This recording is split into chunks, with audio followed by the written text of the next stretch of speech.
The following knot was tied in a sample of RIO's 10-pound steelhead salmon tippet material and tested on our Instron machine to illustrate its relative breaking strength. The Turle knot is a knot, quite an old knot, that is designed to attach a fly to a piece of leader or tippet material. It's a knot that's got a particular benefit. It's a knot that I like and use a lot. But before you go over those benefits, let me show you how to tie it. You start off by taking your hook, taking a tippet and threading it through. And we're using this giant meat hook here just so you can see it, and this bright green 50-pound slick shooter, so it's a very visual way of tying the knot, and then you can see it afterwards in the right fly and tippet material. So once you've threaded it, the first thing to do is thread the fly right out the way. It's got nothing to do with the knot at this stage of the game. You're going to come back to the tag end, and being a right-handed tyer, I like to have my tag end pointing to my right, and I have about 8 to 10 inches hanging out from my left hand. And I just fold a little loop round the back of the standing end and pinch it with my left thumb and index finger. I then use my left middle finger to tighten that loop and keep a little tension here.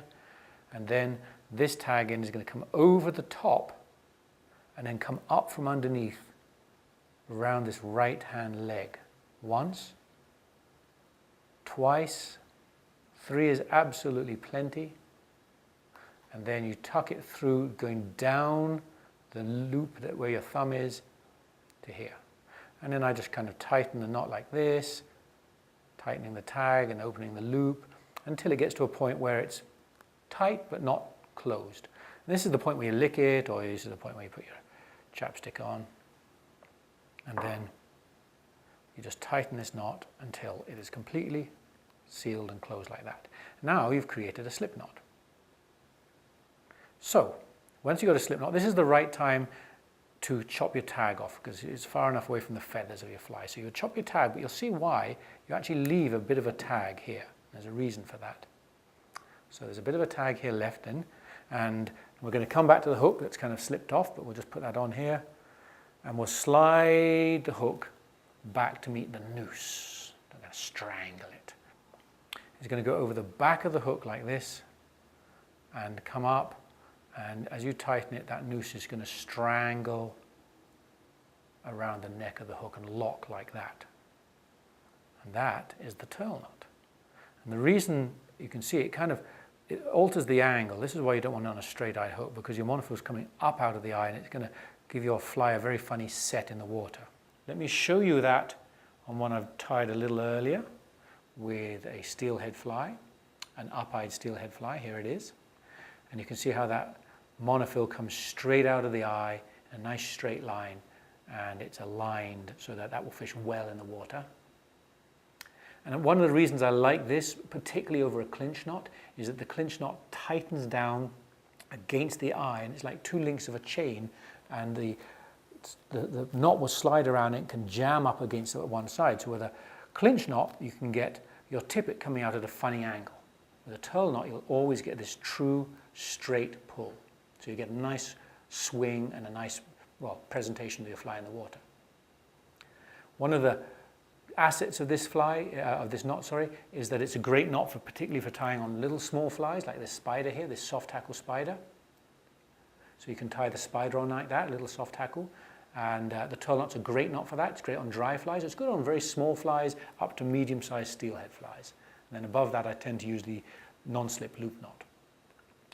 One thing to know about the Turle knot is that the Turle knot does have this jam, if you like, that stays in the eye of the fly.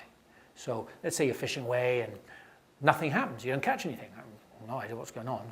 Blame the fly. So it's not catching anything. You chop the fly off, stick it back in your box, and then next time your fly finds favor or kind of looks like the fly of the day for you, you go to thread the fly on, and what you'll find is that knot is still in the eye, and you'll be just kind of stab, and I can't get this in, it's pushing because the knot's blocking it.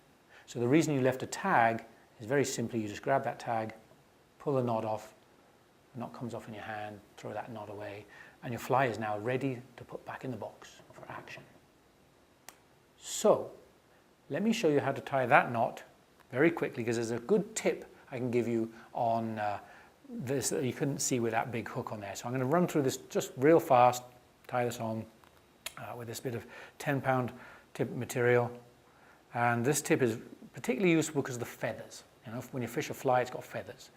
So here we go up and round, middle finger in, 1, 2, 3 turns, stick it in through here, tighten the knot, little dab.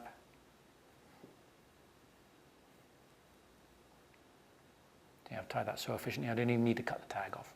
Slide that back, and it's at this point that the knot becomes perhaps dangerous to your fly. If you were just to thread this noose over the fly and tighten it, you could squash all these feathers and fibers, and they all sit out at strange angles and it just doesn't feel right, the fly. So what I like to do is before the noose goes over the fly, I like to take my right thumb and index finger, put it through the noose, and just grab all the feathers of the fly, covering them all up. They can't get squashed by the loop that time. And I leave the head and the neck of the fly protruding.